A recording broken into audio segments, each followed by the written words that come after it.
Loyalty is the most expensive currency in the world. Most people trade it for scraps, never realizing the price until the account is drained. I spent 15 years as the richest man in London, but I never held a single pound that mattered. My wealth was built on silence, on the things left unsaid, and on the secrets that kept the city's elite breathing. I stand here now, looking out over the Thames. The lights of the skyline flicker like dying embers, cold and indifferent. From this height, the people below look like static. They think they are the ones in control, but they are just noise. I used to be the architect of that noise. I was the one who ensured the gears of the machine turned without friction. I believed in the weight of a promise. I believed that 15 years of shared history created an unbreakable bond. That was my first mistake. The game was never about money. It was about who held the knife and who was naive enough to turn their back. My work was not found in ledgers or public records. It was found in the spaces between. I was the shadow behind Evelyn Reed, the titan of Reed Global. When a rival grew too loud, I did not argue. I removed the source of the noise. I spent my nights scrubbing blood from marble floors until the stone shone like new, leaving no trace that a struggle had ever occurred. I was the one who intercepted the panicked calls from board members and redirected their fears into silence. I managed the logistics of disappearances. And I ensured that every mistake made in the boardroom was buried before the sun hit the pavement. My hands were always busy, yet I never left a fingerprint. I was the confessor who heard every sin and the shield that deflected every blow. I treated her problems as my own, solving them with the cold, surgical precision of a machine. I kept the machinery of her empire running without a single stutter. I was the ghost in the system, the invisible hand that ensured her path remained unobstructed. She never had to ask twice. I anticipated the need, executed the correction, and vanished back into the periphery. I was the perfect tool, and for 15 years, I believed that being a tool was the same as being a partner. Evelyn Reed was the sun around which the corporate world orbited. When she walked into a room, the air shifted. People stopped talking, leaned forward, and waited for her to dictate the rhythm of the conversation. She moved with a calculated grace that demanded total attention. I was always there, 3 paces behind her left shoulder. She never looked back to check if I was following. She knew I was. She didn't need to speak to give orders.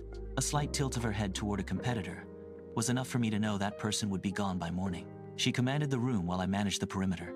She was the face of Reed Global, the voice that moved markets. I was the silence that followed her every word.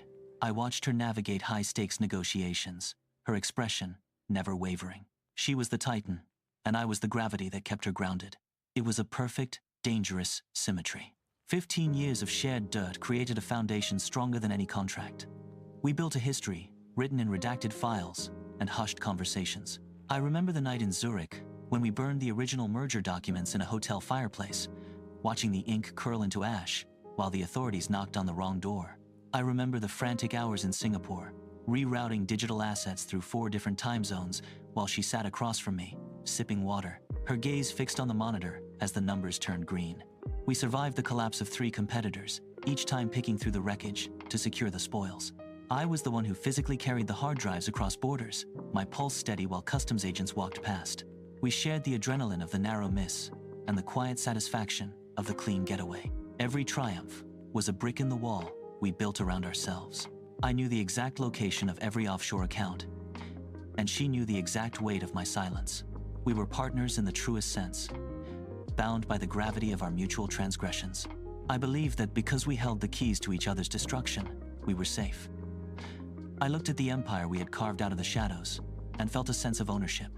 We were untouchable, 2 architects of a reality that no one else could see, convinced that our history was a shield that nothing could pierce. The office felt hollow the moment Evelyn left for Davos. The silence was heavy, lacking the usual hum of her directives. I stood in the center of her private suite, the air still holding the faint scent of her perfume. It was a Tuesday afternoon. I moved to her desk, intending to organize the final travel manifests. My hand brushed against a leather-bound folder. It was out of place, its texture rough against the polished mahogany. I pulled it into the light. The leather was cold. I flipped the cover open, expecting the usual dry summaries. Instead, the first page was a list of names and digital keys. My eyes scanned the lines, catching familiar account numbers. The folder was heavy in my grip, like an anchor. I turned the page, and the silence deepened.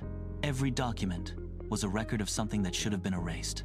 I set the folder down and realized that the quiet of the office was not peace. It was a vacuum, waiting to be filled. I sat at the primary terminal, the screen casting a pale glow across the room. I needed to verify the Caribbean holdings mentioned in the folder. My fingers moved across the keyboard, bypassing the standard firewalls I had helped build years ago. I pulled up the primary ledger for the Cayman accounts. The numbers scrolled past, a blur of currency and dates. I stopped on a transaction from 3 years ago. It was a routine transfer, yet the routing code didn't match our internal protocols. I pulled the secondary audit logs to cross-reference the discrepancy.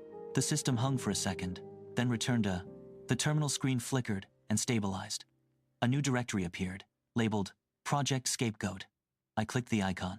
The file tree expanded, revealing thousands of subfolders. I opened the first one. A bribe, paid to a port official in Nassau.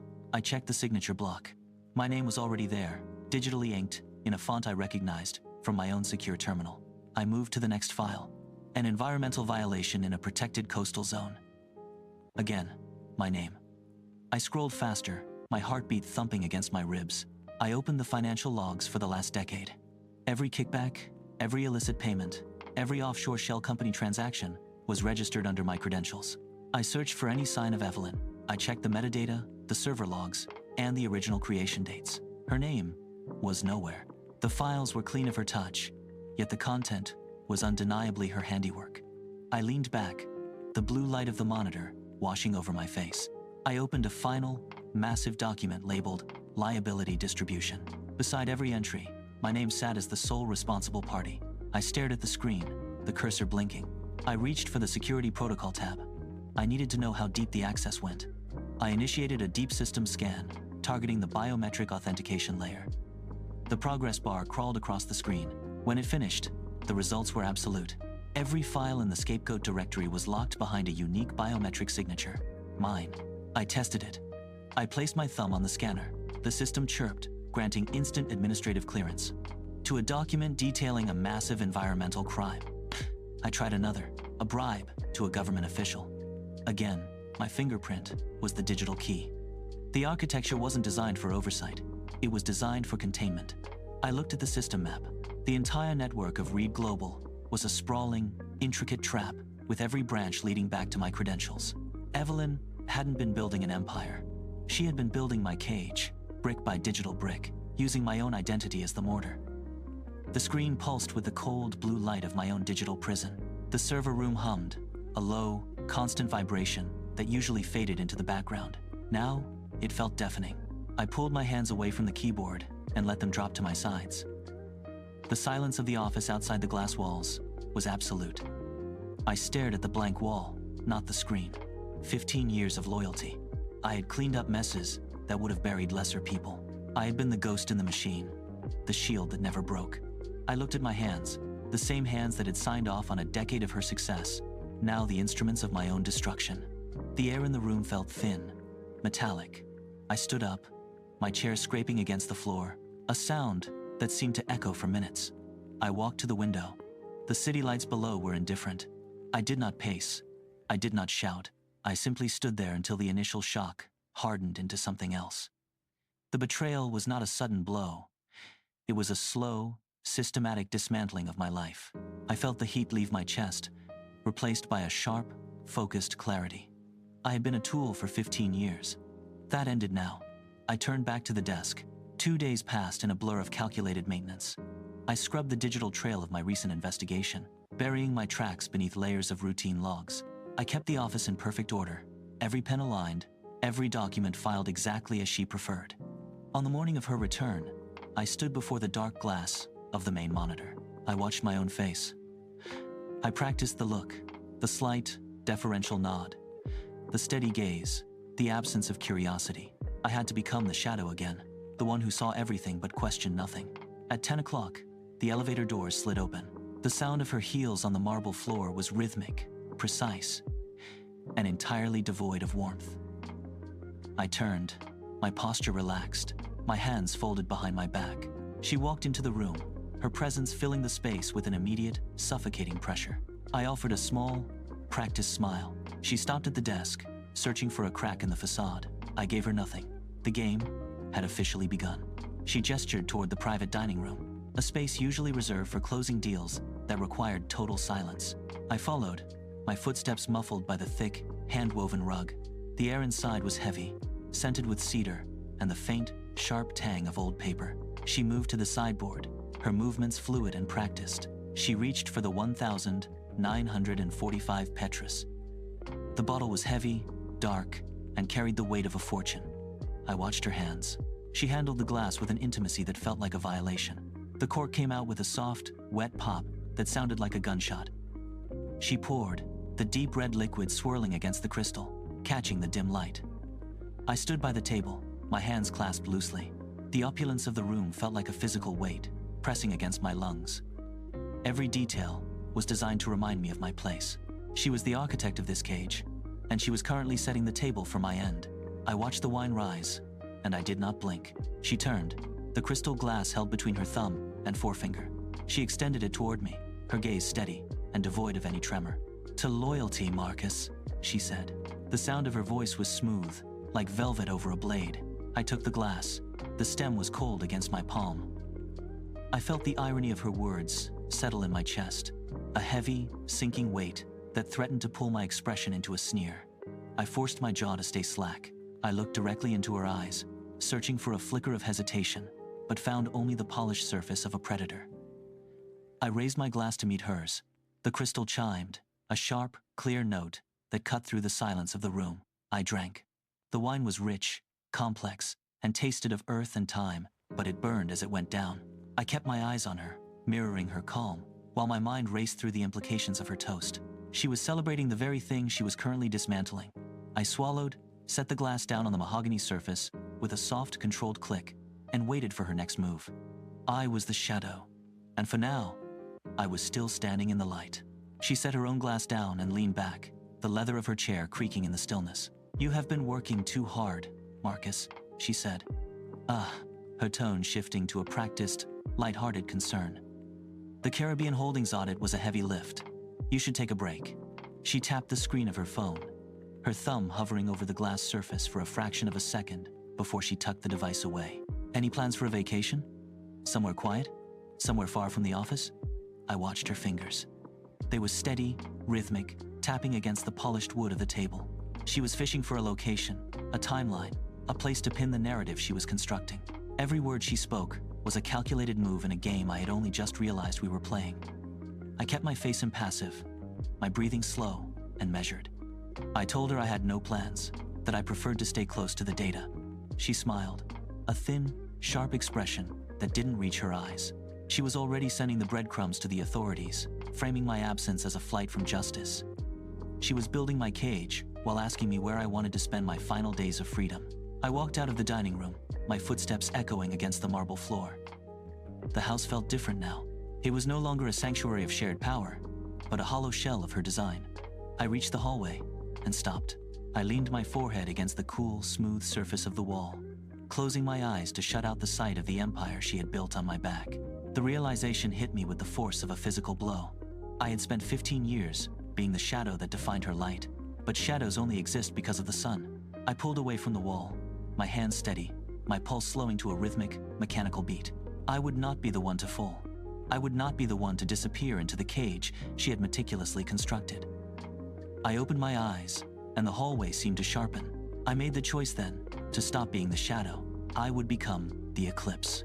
I turned toward the server wing, my pace measured and purposeful, ready to dismantle the empire piece by piece. The server wing was a tomb of humming machinery and recycled air. I reached the heavy steel door, the keypad glowing with a faint, sickly green light. My fingers moved over the buttons, entering the override code I had memorized months ago, a sequence meant only for emergency shutdowns. The lock clicked a sharp, metallic sound that seemed to ring through the empty corridor. I pushed the door open. The room hit me with a blast of chilled air, smelling of ozone and heated plastic. Rows of server racks stretched into the darkness, their cooling fans creating a low, constant vibration that rattled in my chest. I stepped inside and let the door seal shut behind me. I pulled my glasses from my face, wiping away the condensation before sliding them back on. The blue light from the LED arrays caught the lenses, casting long, fractured shadows across the floor. I walked to the central terminal, the floor tiles clicking under my weight. I sat in the chair, the leather worn and cold. I looked at the clock on the wall. 48 hours. The countdown began the moment my fingers touched the keyboard. The machine was finally mine to command. I did not start with the main terminal. That was where she watched, where her systems logged every keystroke. I stood up and walked to the corner of the room, where the ventilation duct met the ceiling. I reached up, my fingers finding the release latch hidden behind a loose metal slat. It was a manual override, a relic from the building's original construction. I pulled the grate down, the metal scraping against the frame, and reached into the dark cavity. My hand brushed against cold, dust-covered cables before finding the cold, smooth casing of the black box. I pulled it out. It was a compact, ruggedized server unit, vibrating with a low, steady hum. I set it on the floor and plugged the interface cable into my handheld drive. The unit flickered to life, a single amber light pulsing in the dim room. This was the insurance I had spent years building. I watched the progress bar on my screen crawl forward as the data transfer began. I had the power to dismantle everything she had built. The screen flickered, displaying a wall of cascading code. I tapped the keys, navigating through the directory tree of the black box. It was a graveyard of digital ghosts. I clicked on the folder labeled Project Scapegoat and watched the progress indicator stall. A red prompt flashed. Encryption lock. I reached into my pocket and pulled out the physical bypass key, a small, notched piece of steel. I inserted it into the terminal port and twisted. The lock disengaged with a mechanical thud. The screen cleared, and the files began to cascade in a relentless stream. I saw the ledger entries for the Caribbean holdings, the offshore wire transfers. Each file was a brick in the wall I was building around her. I dragged them into the primary partition, watching the bytes pile up. The room grew warmer as the servers worked, the fans spinning into a high-pitched whine. I stopped for a second to watch the file count climb. The weight of her empire was shifting, piece by piece, from her control into my hands. I was no longer just watching. I was reclaiming the truth. I narrowed my search to the logs dated 3 months ago, the week the Caribbean audit began. I found a subfolder titled System Override Logs. I clicked, and a video window snapped open. It was a high-definition recording from the security camera inside her private office. I saw Evelyn standing at the biometric scanner. She wasn't using her own hand. She held a synthetic mold of my thumb, pressing it firmly against the sensor. The machine chirped, the green light pulsed, and the terminal unlocked. She looked directly into the camera lens, a faint, cold smile touching her lips. As she authorized the transfer of millions into accounts linked to my ID, I leaned closer to the monitor, my breath hitching as I watched her repeat the process 3 times. Methodical, precise, and entirely devoid of hesitation. I scrubbed the timeline back, frame by frame, capturing the exact moment her skin touched the sensor. It was the smoking gun. I dragged the video files into the primary folder, watching the status bar turn green. The evidence was absolute. I hit the save command, hearing the hard drive whir as it locked the files into place. The proof was no longer a theory. It was a digital reality, and it was mine to wield. I moved to the communication logs, filtering by the keyword disposal. A list of encrypted emails populated the screen, dated as recently as last week. I opened the first one. It was a thread between Evelyn and a high-priced legal fixer. The subject line was chillingly brief: termination of asset. I read the lines, my eyes tracing the calculated syntax of my own destruction. She described me not as a partner, but as a liability to be purged before the next quarter. She outlined the exact date the authorities would be tipped off, ensuring my arrest would coincide with her public appearance in Davos. My heart rate stayed steady, but my grip on the desk tightened until my knuckles turned white. I scrolled through the attachments. There were drafts of press releases announcing my embezzlement, complete with fabricated evidence and character assassinations. She had meticulously planned every detail of my fall. With every sentence I read, the last remnants of my loyalty evaporated. There was no regret in her words, only the cold efficiency of a predator cleaning its den. I stopped reading when I reached the final email, where she joked about the irony of my downfall. I closed the window, my pulse calm, my mind clear. I turned my attention to the core of Project Scapegoat. The architecture was brilliant, a labyrinth of shell companies and offshore accounts designed to funnel every illegal transaction through my digital signature. I began the rewrite. My fingers flew across the mechanical keyboard, the rhythmic clacking filling the silent server room. I initiated a recursive script, mapping every bribe and kickback back to the master account, registered under Evelyn's private holding company. Halfway through the process, the screen flashed red. An automated security protocol had detected the unauthorized ownership change. My heart didn't race, it slowed. I had anticipated this. I typed the override code I had harvested from her personal laptop months ago. The red warning pulse flickered and died, replaced by a steady, calm blue. I watched the progress bar crawl toward completion. One by one, the digital link severed from my name and snapped into place under hers. It was a perfect inversion. Every crime she had meticulously attributed to me was now anchored to her biometric ID and her verified digital footprint. I hit the final execution command, watching as the system finalized the migration. The data was no longer a cage for me. It was a trap for her, and the door was now locked from the outside. I leaned back, the blue light of the monitors casting long shadows against the walls, and waited for the system to confirm the transfer was irreversible. Friday morning arrived with a heavy, suffocating stillness. I walked into the lobby of Reed Global, the marble floors echoing with the sound of my own footsteps. The air felt thin, charged with the static of an approaching storm.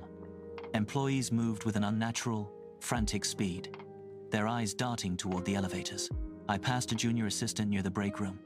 She was trembling so violently that the files in her hands rattled against each other. She didn't look up, too terrified to acknowledge anyone. The corporate polish of the office now felt like a stage set for a funeral. I reached the executive floor, where the silence was even deeper, absolute and heavy. I stopped at the water cooler, watching the reflection of the hallway. My own face looked back at me, unreadable, calm. I checked my watch. The board members were already filtering into the conference room.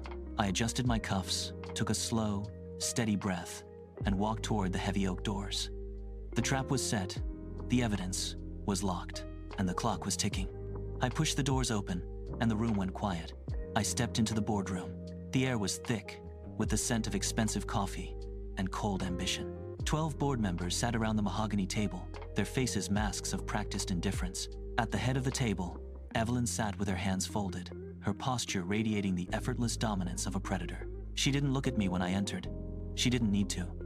She gestured toward the empty chair at her right hand, with a flick of her wrist. I moved toward the seat, my footsteps silent on the thick carpet. As I sat, the board members exchanged low murmurs. They were discussing quarterly projections, their eyes fixed on the blank projection screen, unaware that the data would dismantle their reality. Evelyn tapped her pen against the wood, a sharp, rhythmic sound. She leaned back, a small, triumphant smile playing on her lips. They had no idea that the floor beneath them was already gone. Evelyn cleared her throat, the sound sharp as a blade in the quiet room.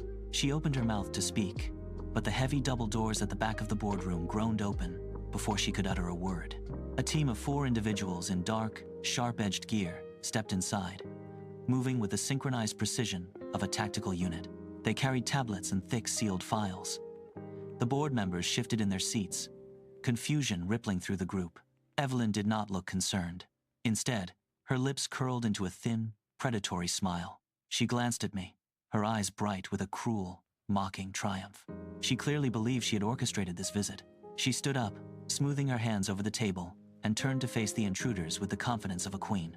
She gestured toward me, her hand steady. She was waiting for the handcuffs, blind to the fact they were looking at her. Evelyn turned her back to the compliance team, her movements fluid and practiced. She looked at me, her face a mask of manufactured concern. "Marcus," she said, her voice smooth, dripping with a false, honeyed sympathy that didn't reach her eyes. "There seems to be a clerical error in the Caribbean audit, a rather significant one." She gestured toward the main projection screen with a wave of her hand, a dismissive flick that was meant to signal my incompetence to the entire board. "Please," she continued, her tone sharpening into a command hidden behind a veil of professional courtesy. "Fix it. Explain to these gentlemen how such a mistake could possibly have occurred under your watch." She stood there, waiting for me to scramble, waiting for the panic to show on my face. She wanted me to beg, to try and justify the impossible, to provide the final piece of evidence she needed to bury me. The room went deathly still. The board members held their breath, their eyes darting between her expectant posture and my own stillness. I didn't move. I didn't reach for the keyboard. I didn't offer a single word of defense. I simply sat there, watching the leader of the compliance team step past her, his gaze locked not on me, but on the digital files he held in his hands. The air grew heavy, charged with the sudden, sharp realization that the script had changed. The compliance leader did not stop. He walked past Evelyn, as if she were nothing more than a piece of office furniture. She froze, her hand still extended toward the screen, her fingers twitching in the empty air. The silence in the boardroom was absolute. It was a vacuum, sucking the oxygen out of the room. She turned her head slowly, her eyes snapping toward me with a sudden, sharp intensity. She looked for the fear she had cultivated in me for 15 years. She looked for the hesitation of a servant.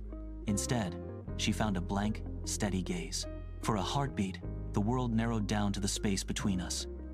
She stared, searching my face for a crack, a sign of panic, anything to confirm that I was still the tool she had forged.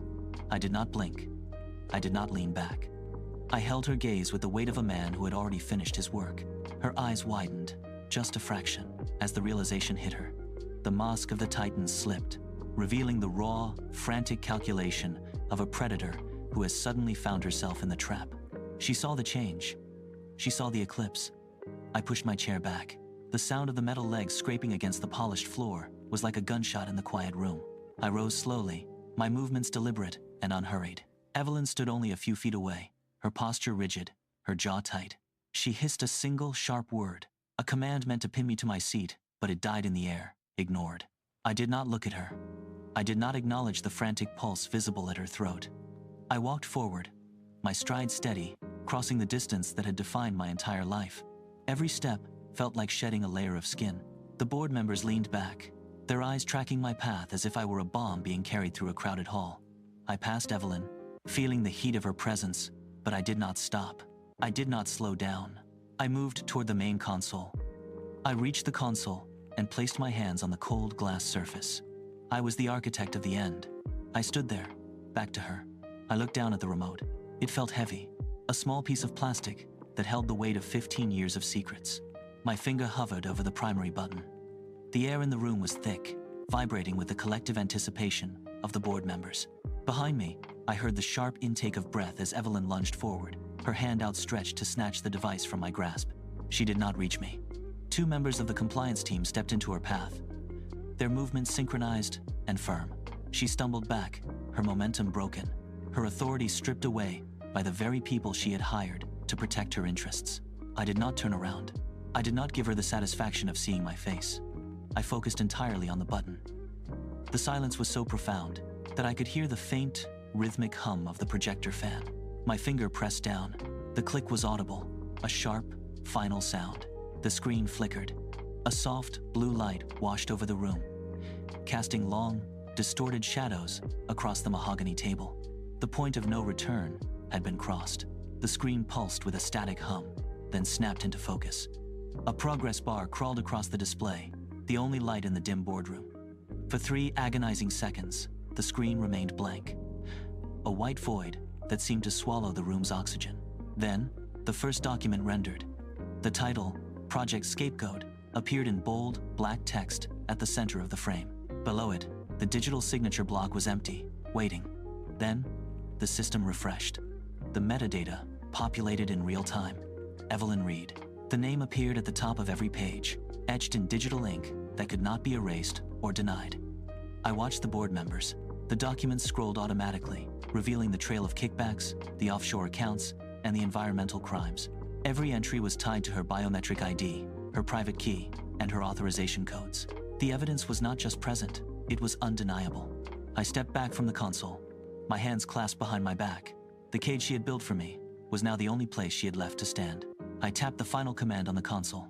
The room groaned as the high-fidelity speakers overhead crackled to life.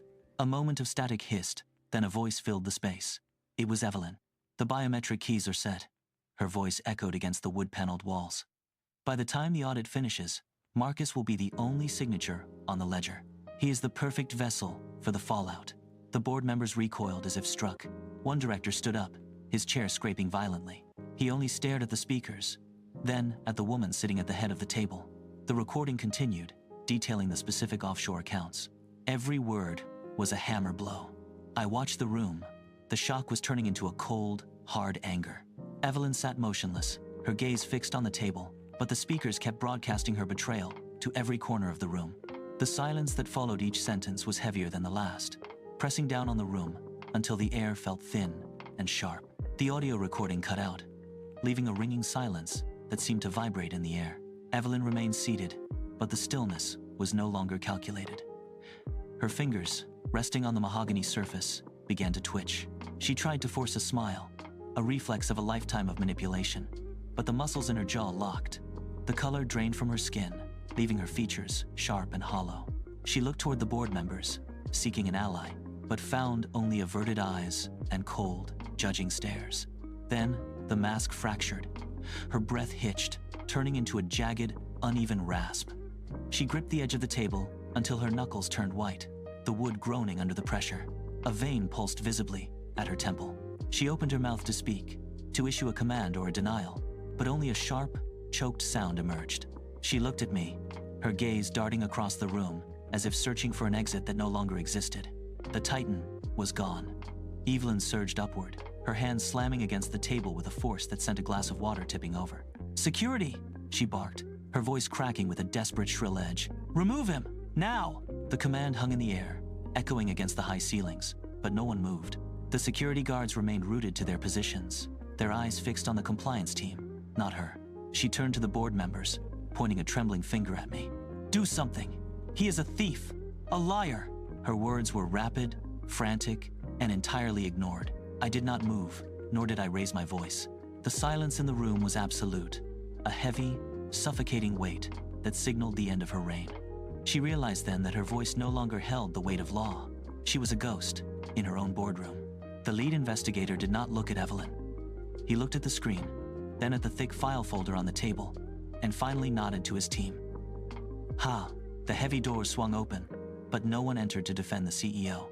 Instead, the compliance officers stepped forward, their movements synchronized and cold. Evelyn saw them coming and tried to stand, her chair scraping violently against the floor. She lunged toward the door, her movements erratic and uncoordinated. 2 officers intercepted her before she reached the threshold. They did not speak.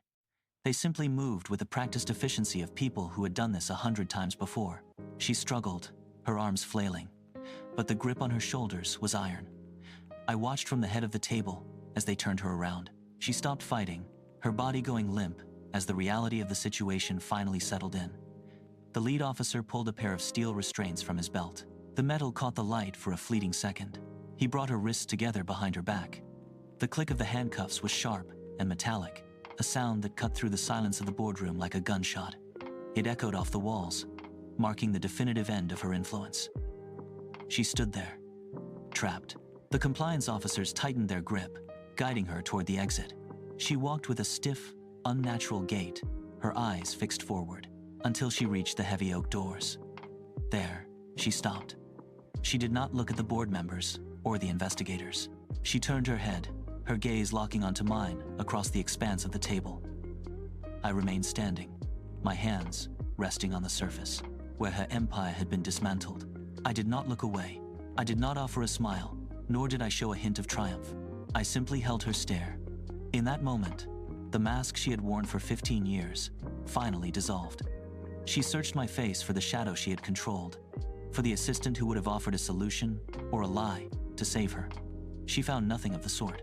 She saw a man who had reclaimed his own life, a man who had stopped being a reflection of her ambition. The realization flickered in her eyes, a cold, sharp understanding that the game was over. She did not speak. She could not. The lead officer gave a firm tug on her arm, breaking the connection. The doors swung shut, sealing the room in a sudden, absolute stillness. The collapse did not happen in slow motion. It was a violent, digital cascade. Within minutes of the arrest, the Reed Global ticker on the boardroom monitors began to bleed red. The numbers dropped with a sickening, rhythmic pulse, wiping out billions in market value before the hour was out. Outside the building, the news cycle caught fire. Headlines flashed across every screen in the city. Reed Global fraud exposed. Evelyn Reed arrested. The empire crumbles. 2. I watched the feeds shift from corporate analysis to raw, unfiltered panic. Analysts scrambled to explain the sudden evaporation of the company's assets. The once mighty logo was stripped from the building's facade by a maintenance crew that didn't even wait for the sun to set. The legal machine I had triggered was relentless, tearing through the layers of the organization like a wildfire through dry timber. The screens finally went black, leaving only the reflection of the empty room. The empire was gone, liquidated by the very truth I had restored to the light. I stood in the center of the boardroom for a long minute, listening to the hum of the ventilation system. It was the only sound left in the building. I walked toward the elevators, my footsteps echoing against the polished floor. The offices I passed were vacant, the desks cleared, the screens dark. It felt like walking through a tomb of my own making. I reached the main lobby. The reception area was deserted. The fountain in the corner was still running, its rhythmic splashing the only sign of life. I stopped at the desk where I had checked in every morning for 15 years. I pulled the plastic badge from my pocket, the one that had granted me access to every secret in the company. I placed it on the cold marble surface. It made a sharp, final sound. I did not look back. I pushed through the heavy glass doors and stepped out onto the sidewalk. The city air hit me instantly. I turned the corner and disappeared into the crowd. A man with no master and no destination. Finally, completely free. I sat in a dim room miles from the city, the glow of a single laptop screen the only light. The final task remained, the erasure of Marcus. I opened the encrypted terminal and executed the script I had spent months refining. A progress bar appeared, crawling across the screen with agonizing slowness. Files containing my employment history, my biometric signatures, and my digital fingerprints began to vanish. The server logs, the payroll records, the internal communications, everything that tied me to the Reed Global machine was being systematically shredded. A red warning flashed on the monitor. System integrity compromised. The network was fighting back, trying to anchor my identity to the wreckage. I didn't hesitate. I bypassed the security firewall with a single command, overriding the last of the administrative locks. The progress bar jumped to 100%. The screen flickered, then went black. I watched the cursor blink in the void for a few seconds before I closed the lid. There was no record of me left in the system. No digital ghost, no shadow in the database, no trace of the man who had cleaned the blood from those marble floors. I pulled the drive from the port and snapped it in two. The silence in the room was absolute. The dismantling of Reed Global was not a quiet affair. It was a rhythmic, industrial process of extraction. Within weeks, the high-rise was swarming with liquidators. They moved through the executive suites like a swarm of locusts, placing numbered adhesive tags on every desk, every chair, and every piece of art. I watched from a distance as they hauled the mahogany tables into the freight elevators. The marble floors I had once polished until they mirrored the city lights were now covered in protective plastic and heavy-duty tape. Men with crowbars pried the fixtures from the walls, leaving jagged holes where the status symbols had lived for decades. The auditors didn't care about the secrets. They cared about the value of the scrap. They auctioned off the servers. By the end of the month, the floor was stripped to the concrete. The echo in the empty hallways was hollow. The courtroom was a stark, windowless box, a far cry from the panoramic views of her former office. I watched the live feed as the bailiff opened the side door. Evelyn walked in, her movements stiff, her gaze fixed on the floor. She took her place in the defendant's chair, the wood polished and cold. She looked toward the gallery, her eyes darting across the rows of reporters and legal observers, searching for someone to issue an order to. There was no one. The judge entered, the room rose in unison, and the proceedings began with a rhythmic, indifferent cadence. The prosecutor laid out the evidence, the very files I had restored, the digital paper trail that led directly to her desk. She tried to interrupt, a sharp gesture of her hand, but the bailiff stepped forward, his presence a wall she could not bypass. When the sentence was read, the room remained silent. It was a life term, the exact duration she had intended for me. She stood, her shoulders slumping. Two officers moved to her side, their grip firm on her arms. She was led through the rear exit, the heavy steel door closing with a final, metallic thud. I live in a small house by the coast now, where the only sound is the rhythmic pulse of the tide against the rocks. The air here tastes of salt and damp earth, a sharp departure from the sterile, filtered atmosphere of the high-rise. I spend my mornings watching the horizon, far from the mahogany desks and the vintage wine that once marked the hours of my life. I learned that loyalty is a gift, and giving it to the wrong person is a death sentence. I did not get mad. I simply got the last word. The silence of this place is my reward. A quiet space where no one asks for secrets, and no one expects a ghost to clean up their messes. But the world does not stop turning just because one empire falls. Somewhere tonight, another assistant is pouring a glass of wine for a master who is already holding the knife. They are listening to the same promises I once believed, unaware that the trap is already being set. If you are standing in that shadow, take a step into the light. Watch your back. The shadows never lie, and they are always waiting for the next mistake. I keep one final folder in the hearth, not for the secrets it holds, but for the fire it will eventually feed.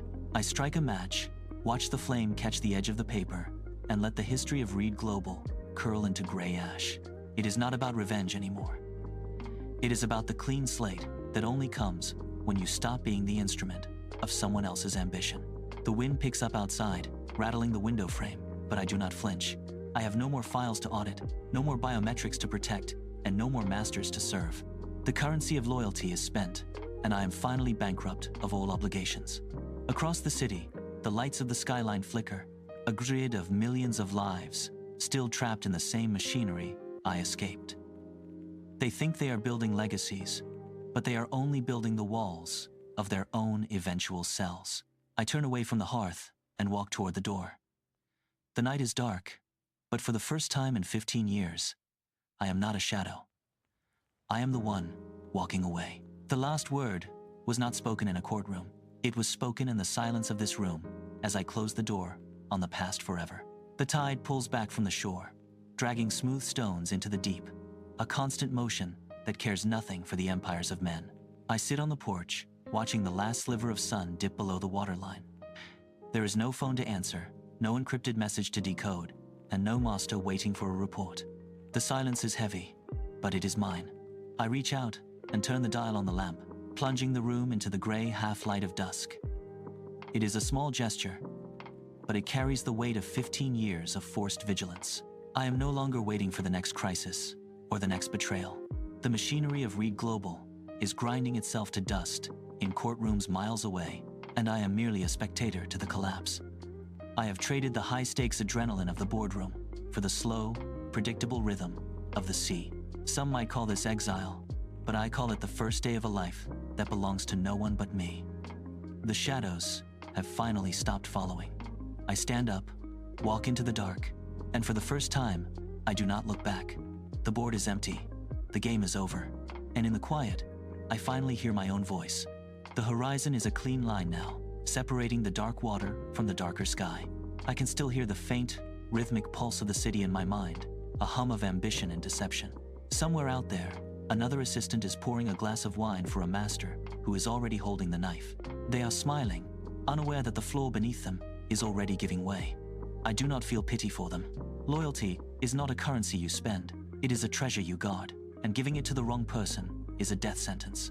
I turn my back on the distant lights, walking toward the house. The door clicks shut, a solid, final sound. I have no more secrets to keep, no more shadows to cast. I am the ghost who walked out of the machine.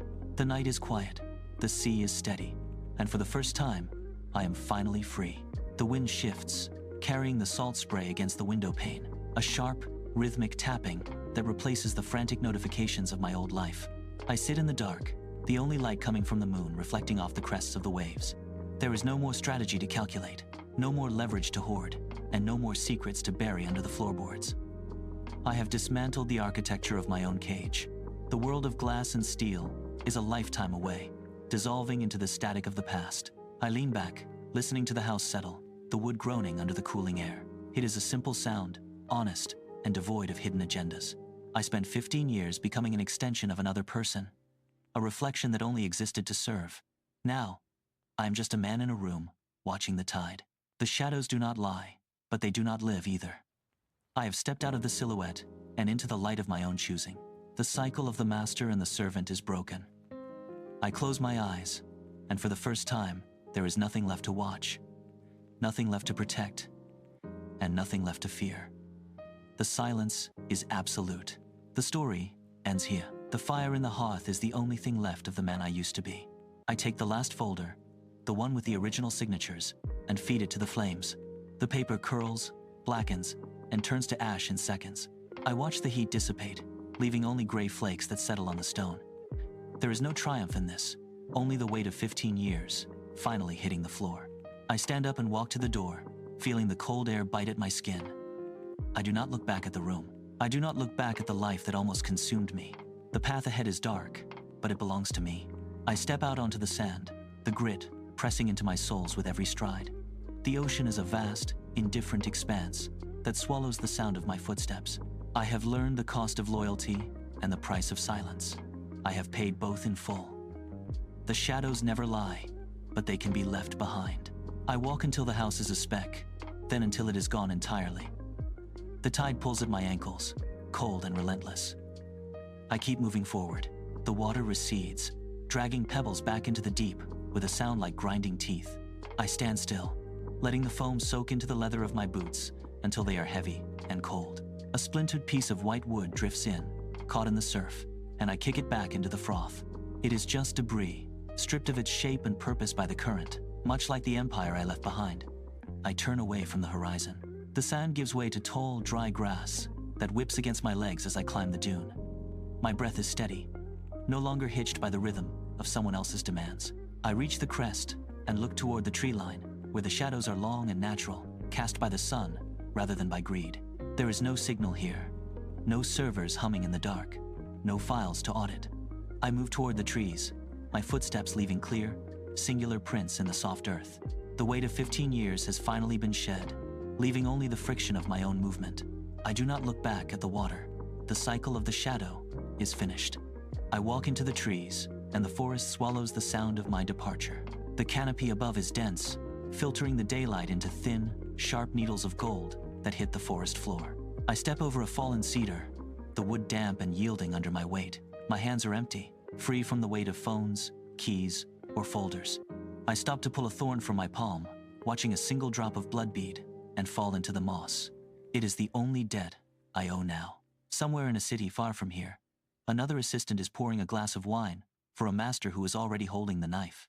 They are waiting for the same Tuesday afternoon that changed my life. I do not pity them. I simply know the rhythm of the blade. The air here is sharp, smelling of pine needles and wet soil, devoid of the metallic tang of corporate greed.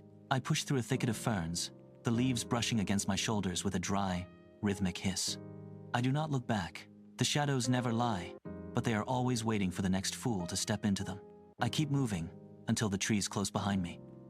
The trees thin out, revealing a ridge overlooking a valley that holds no names and no records. I stop. My boots sink into the loose gravel, and I shift my weight until I am perfectly balanced.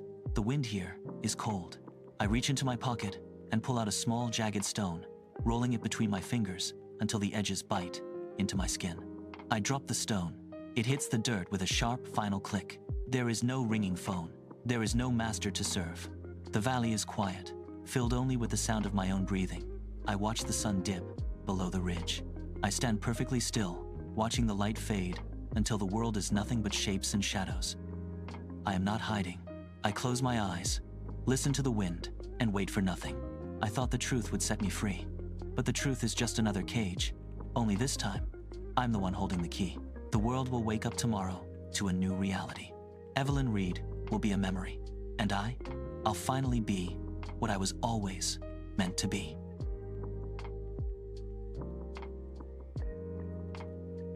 The shadows never lie, but the sun always rises. I didn't get mad. I got everything. If this story reminded you that the real power was never in the spotlight, it was always in the work, please like and subscribe to Midnight Confessions. The shadows are always waiting. The only question is, will you be the one holding the light? If this story reminded you that the real power was never in the spotlight, it was always in the work, please like and subscribe to Midnight Confessions. We tell stories of people who were underestimated and came back stronger. The quiet ones are always watching, and we never forget.